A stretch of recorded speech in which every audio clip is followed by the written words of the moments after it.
Hello everyone, this is Just a Dad. Today I'm going to do a comparison between these two Keurig K-Duo coffee makers. On the left, I got the Keurig K-Duo. On the right, I got the Keurig K-Duo Essentials. Now the K-Duo, it's got some more features and it retails for about $150. The K-Duo Essentials, it retails for about $100. Walmart does put it on sale quite a bit. You can get it as low as about $80. Okay, so both of these Keurigs will do a single serve K-Cup on one side and then a full 12 cup carafe on the left side. They just kind of operate a little different. Around back, they both have the same size water reservoir. They just look a little different. You can remove both of them. Okay, so the major differences, the K-Duo, it's got a little clock up here. We can program this to start in the morning and fix us a carafe of coffee. The K-Duo Essentials does not have a clock. We cannot program this to start in the morning automatically. Now we've got a few more sizes on the K-Duo. So on the carafe side, we can do 6, 8, 10, or 12 cups of coffee. That's the minimum we can do. The minimum you can do of cups of coffee is 6. On the K-Cup side, you can do 6, 8, 10, or 12 ounces through a K-Cup. Over here on the K-Duo Essentials, we can select ounces or cups, but we only have 8, 10, or 12 cups when we want to do the carafe, or 8, 10, or 12 ounces when we do the K-Cup. Here's what this, it does have a single needle on the top, single needle on the bottom. This one here, this is what it looks like. Both of them have the same size carafe, and they do have a warming plate. The warming plate on both of them will stay on for 2 hours and automatically go off after 2 hours. The K-Duo Essentials, you're going to put in a 8 to 12 cup basket style filter in here. You can put a reusable one in here, but you don't want to use both of them at the same time. Over here on the K-Duo, it also takes a basket style filter. There's the basket. You're going to put an 8 to 12 cup basket style filter in there and put your coffee in here. I do find this one to be a little easier to put the coffee in. This one, sometimes the slide does come all the way out. Okay, so let's talk reusable K-Cups. This is the Perfect Pod reusable K-Cup where you put your own coffee grounds in here. So putting this in this K-Duo Essentials, it seems to work a little bit better. Sometimes on this one here, it does kind of hiccup and it doesn't want to close sometimes. So both of them use the reusable K-Cup made by Keurig very well. You're going to take the bottom needle basket out, poke it up from the bottom. Be careful, there is a sharp needle down in there. But you're simply going to place it in, point that arrow towards the hinge, and now you can use it. It'll work in both of these equally. Okay, so let's brew a K-Cup in each one. You're just going to put it in there, close it, put the K-Cup in, and close it. Press the K-Cup button. Let's do 8 ounces. Press the 8 ounce button and 8 ounces. So both of them have a water tank inside that has to heat the water up first, and then it's going to start brewing the coffee. So depending on how hot that water is on the inside, they might both start at the same time. This tank was already heated up, so this one had to heat the water up first. So it lagged by about 20 seconds.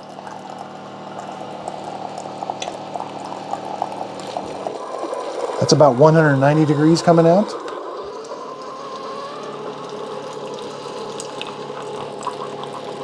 And this one's going to ramp up. We're at 184 already.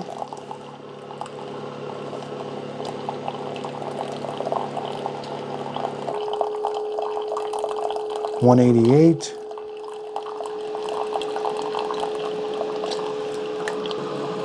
So this ends up with a really hot cup of coffee about 170. And over here you end up with about 170. So you end up with the same temperature of coffee. Now over here on the K-Duo, we do have a strong button. So when you've got the K-Cup selected, I can press the strong button, it will light up, and I can do a strong brew. That just kind of makes the brew take a little bit longer to extract more flavor. I cannot do the strong brew on the carafe side, only on the K-Cup side. Over here on the Essentials, I do not have that feature at all. Let's open them up, see how they did. So they both poked a hole in the top and the bottom. Okay, so let's make a pot of coffee. Again, I find this one to be a little tricky to put the coffee in. This one's a little more stable. I've got 1 tablespoon per cup I'm going to brew. Now, I'm going to do 6. So the minimum amount on the carafe I can do 6. Over here, it's 8. So I got 8 tablespoons in. We're going close it, press the carafe button, press 6, press brew. Over here you press the cups button, then I'm going to do 8. 8 is the minimum I can do. Okay, so they're both starting to brew about the same time. So here I've got two older ones that I've cut open. I've got the Keurig Essentials. They both have a water tank, the same water tank on the inside. So the pump is going to fill that up, then it's going to heat it up, and then it's going to put it through. So they both internally are about the same. And with both of them, if you're making a pot of coffee, you cannot use the K-cup side. And if you're using the K-cup side, you cannot make a pot of coffee.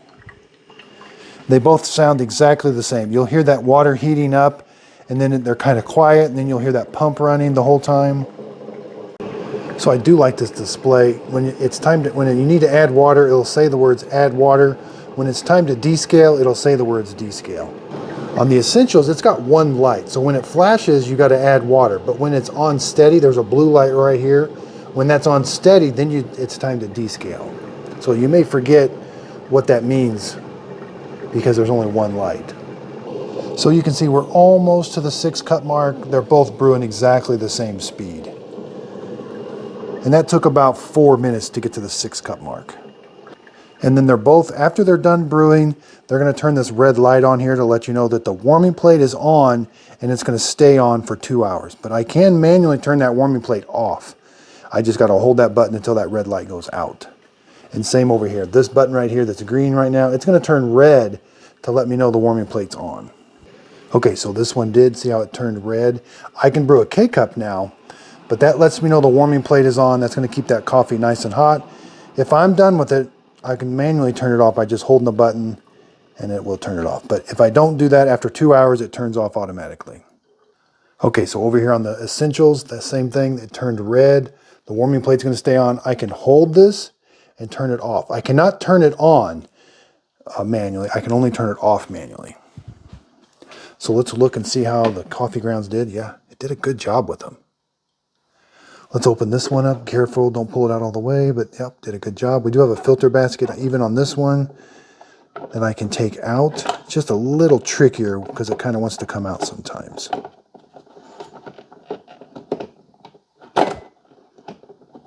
You gotta get that filter basket in there just right, then it'll work. Yeah, if you don't get the filter basket in all the way, it won't slide in and out. This one, pretty easy, just open and close. So as far as coffee taste, I think they both taste exactly the same. They both make a hot cup of coffee. With the K-Duo, you're going to get a few more features. And with the K-Duo Essentials, you're only allowed to brew 8 ounces or 8 cups is the smallest amount. But the K-Duo Essentials does seem to accept a lot more of these than with the K-Duo. Now, both of them work with any standard K-Cup. They both work very well with just a standard K-Cup. So I hope this comparison video helps. Thanks everybody for watching.